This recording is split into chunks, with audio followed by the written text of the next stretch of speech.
Good morning students, I am Namita Said. Welcome to in BBBN online classes, and we will start a new chapter for class 11, that is Silk Road chapter number 8, which is written by Nick Middleton.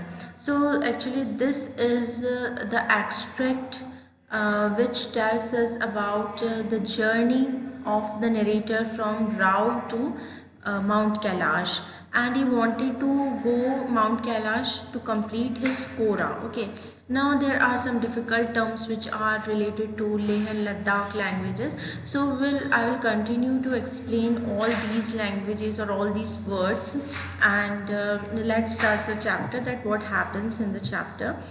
A flawless half moon floated in a perfect blue sky on the morning we said our goodbyes. So actually जब start कर रहे हैं narrator अपनी journey को, तो half moon जो है वो ब्लू परफेक्ट ब्लू स्काई में फ्लोट हो रहा है और अर्ली मॉर्निंग का टाइम है जब वो गुड बाय यानी कि वो उस समय वहाँ से निकल रहे हैं, डिपार्चर टाइम है उनका. Extended bands of cloud like long French loaves glowed pink as the sun emerged to splash the distant mountain tops with a round tinted blush.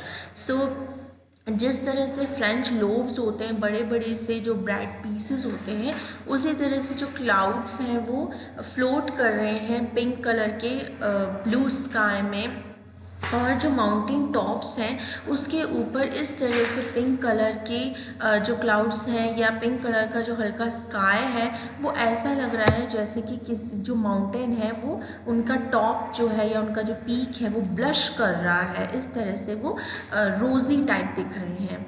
Now that we were leaving Rawo, और उस समय वो रावो को छोड़ रहे हैं. Rawo is the name of a place.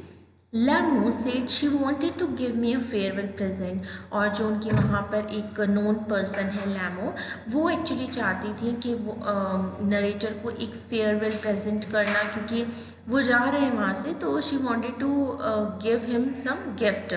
One evening I would told her through Daniel that I was heading towards Mount Kailash to complete the Kora, and she would say that I ought to get some warmer clothes. तो एक बार जब narrator Daniel जो उनका friend है उससे बात कर रहे हैं कि वो माउंट कैलाश की तरफ जाना चाहते हैं अपना कोरा कंप्लीट करने के लिए. So actually what is a kora? That means walk all the way round, है ना, यानी कि परिक्रमा जिससे करना हम बोलते हैं. तो वो चाहते हैं कि माउंट कैलाश पे अपनी कोरा जो है वो कंप्लीट करना चाहते हैं वहाँ जाकर. तो ये बातें सब लैमो ने सुन ली थी, और उन्होंने उनको सजेस्ट किया था कि उन्हें कुछ अपने वार्मर क्लोथ्स भी वहाँ ले जाने चाहिए due to winters there. After ducking back into her tent. So what do you mean by ducking back?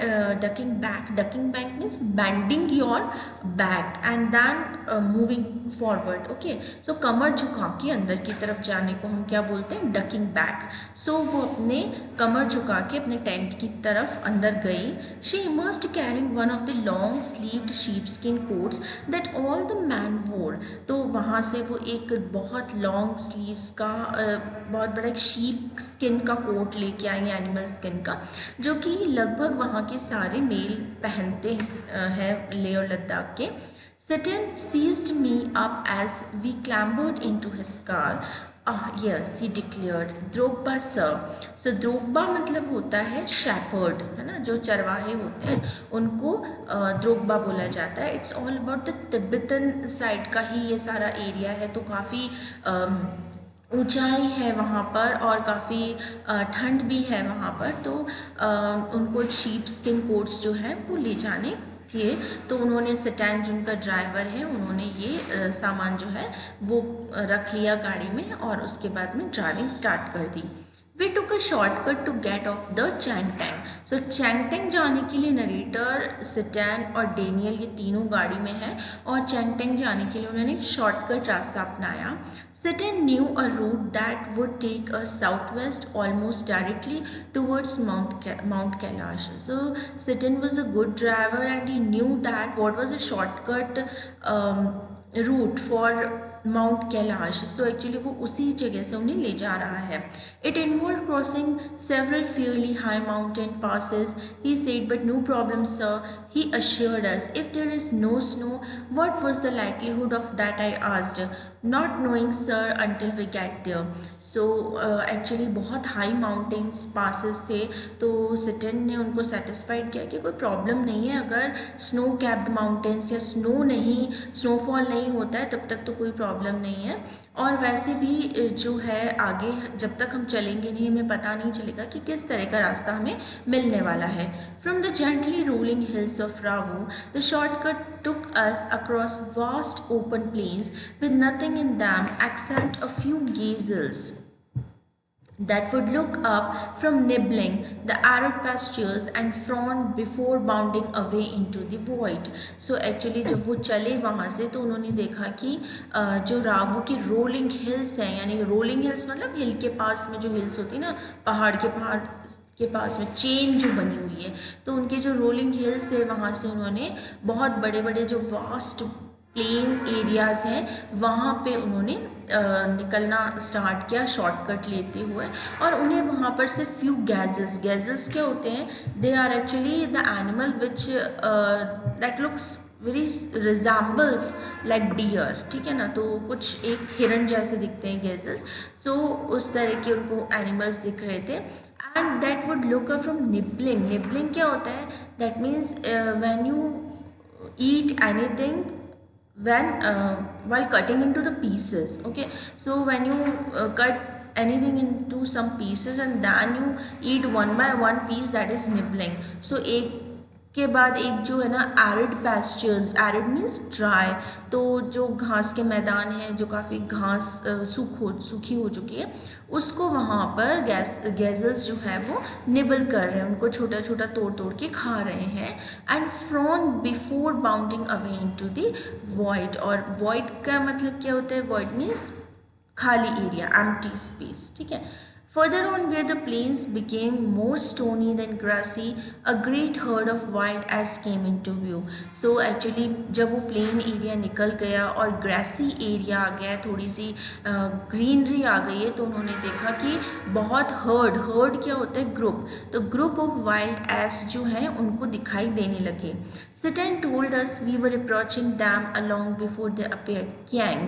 So wild ass को वहाँ क्या कहा जाता है, तिब्बत लैंग्वेज में कैंग कहा जाता है। तो सिटन ने उनको बताया कि हम अब कैंग के एरिया में जा रहे हैं।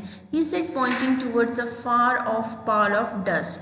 When we drew near, I could see the herd galloping en masse, wheeling and turning in right formation as if they were practicing maneuvers on some predetermined course.